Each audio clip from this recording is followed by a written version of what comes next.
Hello అండి, hi అందరికీ, welcome to my channel. ఈరోజు నేను మీల్ మేకర్ గోంగూరతో ఒక కమ్మటి కర్రీ చేస్తున్నాను. చాలా అంటే చాలా టేస్టీగా ఉంటుంది ఈ కర్రీ. దానికోసం ఒక 100 గ్రాముల వరకు మీల్ మేకర్ తీసుకొని కాస్త వేడి నీళ్ళల్లో ఒక 15 మినిట్స్ నానబెట్టి వాటర్ గట్టిగా పిండి తీసేసి తీసుకున్నాను. అలాగే ఒక గుప్పెడంతా ఇది గోంగూర అనమాట. మీకు కట్టల్లో తీసుకోవాలంటే చిన్న సైజు కట్టలు అయితే 2 తీసుకోండి, మీడియం సైజు కట్ట అయితే 1 సరిపోతుంది. మీకు కరెక్ట్గా తెలియాలని చెప్పి గుప్పెడని చెప్తున్నాను. గుప్పెడు తీసుకుంటే సరిపోతుంది. ఇప్పుడు ఎలా చేయాలో చూపిస్తాను రండి. ముందుగా స్టవ్ ఆన్ చేసుకొని ఒక గిన్నె పెట్టేసుకోవాలి. అందులో ఒక 5-6 పచ్చిమిర్చిని ఇలా చించి వేసుకోవాలి. అలాగే మనం నీట్గా కడిగి పెట్టుకున్న గోంగూరను కూడా ఇందులో వేసేసుకోవాలి. ఇందులో ఒక చిన్న టీ గ్లాసుడంతా వాటర్ వేసేసుకోవాలి. వాటర్ వేసుకున్న తర్వాత మూత పెట్టేసుకొని ఈ పచ్చిమిర్చి గోంగూరని బాగా ఉడకనివ్వాలి. గోంగూర ఉడికిందేమో చూద్దాం. ఎక్కువ టైం ఏం పట్టదు గోంగూర పచ్చిమిర్చి ఉడకడానికి. చక్కగా ఉడికిపోయింది. ఇప్పుడు స్టవ్ ఆఫ్ చేసేసుకొని వీటిని చల్లారనివ్వాలి. ఇలా చల్లారిన తర్వాత మిక్సీ జార్లో వేసుకొని పేస్ట్ చేసుకోవాలి. ఇలా మెత్తగా పేస్ట్ లాగా చేసి ఈ పేస్ట్ని పక్కన పెట్టుకోవాలి. ఇప్పుడు మళ్ళీ స్టవ్ ఆన్ చేసుకొని మరో గిన్నెను పెట్టుకోవాలి. ఇప్పుడు ఈ గిన్నెలో ఈ స్పూన్తో 4 స్పూన్ల ఆయిల్ వేసుకున్నాను. ఆయిల్ని కాస్త వేడెక్కనివ్వాలి. ఆయిల్ వేడెక్కిన తర్వాత మనం ముందుగా ఇలా సాఫ్ట్గా చేసి పెట్టుకున్న మీల్ మేకర్స్ని ఈ ఆయిల్లో వేసుకోవాలి. ఈ మీల్ మేకర్స్ని ఇలా అటు ఇటు తిప్పుతూ ఆయిల్లోనే కాస్త బ్రౌన్ కలర్ వచ్చే వరకు ఫ్రై చేసుకోవాలి. చూసారు కదా, ఇలా ఫ్రై అయితే సరిపోతుంది. ఇప్పుడు వీటిని తీసి పక్కన పెట్టుకోవాలి. ఇప్పుడు మళ్ళీ అదే ప్యాన్లో 1 స్పూన్ ఆయిల్ వేసుకుంటే సరిపోతుంది. ఆయిల్ ఒక్కటే స్పూన్ వేయండి, ఇంకెక్కువ వేయకండి. ఎందుకంటే మీల్ మేకర్స్ ఆల్రెడీ ఆయిల్ పీల్చుకొని ఉన్నాయి కదా. కర్రీ అయ్యేటప్పటికి మనం వాటర్ వేస్తాం కదా, అవి ఆయిల్ని వదిలేస్తాయి వాటర్ పీల్చుకొని. సో 1 స్పూన్ ఆయిల్ సరిపోతుంది. ఆయిల్ వేడెక్కిన తర్వాత ఇలా సన్నగా కట్ చేసి పెట్టుకున్న ఒక మీడియం సైజు ఆనియన్ని వేసుకోవాలి. ఈ ఆనియన్స్ని కాస్త ఫ్రై అవ్వనివ్వాలి. ఆనియన్స్లో కాస్త సాల్ట్ వేసుకుంటే ఆనియన్స్ చాలా తొందరగా సాఫ్ట్గా మగ్గిపోతాయి. సో నేను ఒక 1/2 టీ స్పూన్ సాల్ట్ అయితే వేసాను. ఆనియన్స్ బాగా వేగాలన్నమాట. ఆనియన్స్ ఎంత బాగా వేగితే కర్రీకి అంత టేస్ట్ వస్తుంది.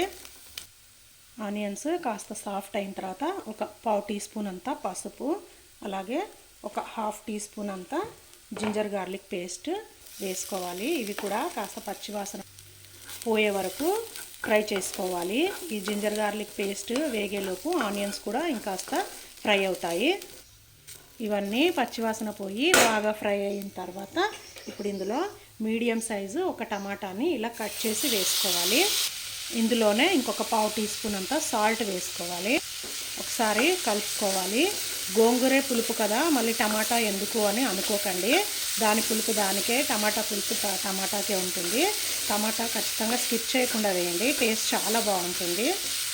ఇదంతా బాగా కలుపుకున్న తర్వాత మూత పెట్టేసుకొని టమాటాలు సాఫ్ట్గా అయ్యే వరకు మగ్గే వరకు మూత పెట్టేసుకొని మగ్గించుకోవాలి. ఒకసారి మూత తీసి చూసుకుందాం టమాటాలు మగ్గాయేమో. టమాటాలు కూడా చక్కగా సాఫ్ట్గా అయ్యాయి. ఇప్పుడు ఇందులో మనం ముందుగా ఇలా పేస్ట్ చేసి పెట్టుకున్నాం కదా గోంగూర పచ్చిమిర్చి పేస్ట్, ఆ పేస్ట్ని వేసుకోవాలి.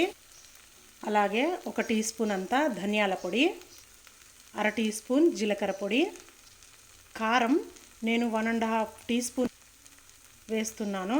1.5 టీ స్పూన్ ఎందుకంటే ఆల్రెడీ పచ్చిమిర్చి వేసాం కదా, అందుకే మీరు చూసి వేసుకోండి ఎంత తినగలరో. ఇదంతా ఒకసారి బాగా కలుపుకోవాలి. ఇలా బాగా కలుపుకున్న తర్వాత ఈ గ్లాస్తో 1 గ్లాస్ వరకు వాటర్ వేసుకుంటున్నాను. మీరు మీ గ్రేవీ థిక్నెస్ని బట్టి వేసుకోండి. వాటర్ వేసుకున్న తర్వాత ఒకసారి బాగా కలుపుకోవాలి. ఇలా కలుపుకున్న తర్వాత నాకెందుకో చిక్కగా అనిపిస్తుంది. నేను ఇంకొక 1/4 గ్లాస్ వాటర్ వేసుకుంటాను. ఇలా వాటర్ వేసి కలుపుకున్న తర్వాత మన గోంగూర పులుపు తగ్గట్టు ఉప్పు కారం సరిపోయాయో లేదో చెక్ చేసుకొని అడ్జస్ట్ చేసుకోండి. ఇలా ఉప్పు కారం అన్నీ చెక్ చేసుకొని సెట్ చేసుకున్న తర్వాత ఇప్పుడు ఇందులో మనం ఫ్రై చేసి పెట్టుకున్నాం కదా మీల్ మేకర్స్, అవి వేసేసుకోవాలి. వేసుకున్న తర్వాత ఒకసారి బాగా కలుపుకొని, ఇలా కలుపుకున్న తర్వాత మంటని మీడియంలోకి అడ్జస్ట్ చేసుకొని మూత పెట్టేసుకొని బాగా ఉడకనివ్వాలి. 10 నిమిషాల తర్వాత మూత తీసి చూపిస్తున్నాను మీకు.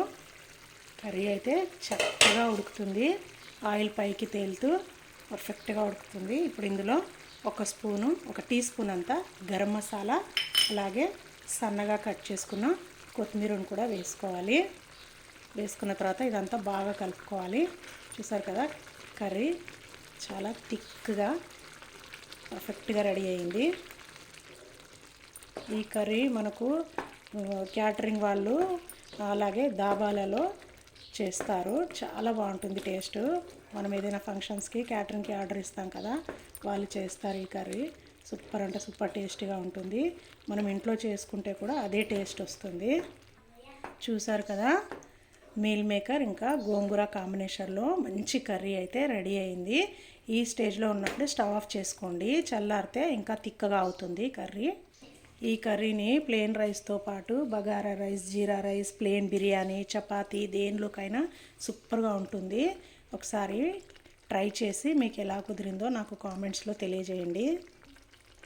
చాలా అంటే చాలా రుచికరమైన ఈ కర్రీని మీరు ఖచ్చితంగా ట్రై చేయండి ఒకసారి, సూపర్గా ఉంటుంది.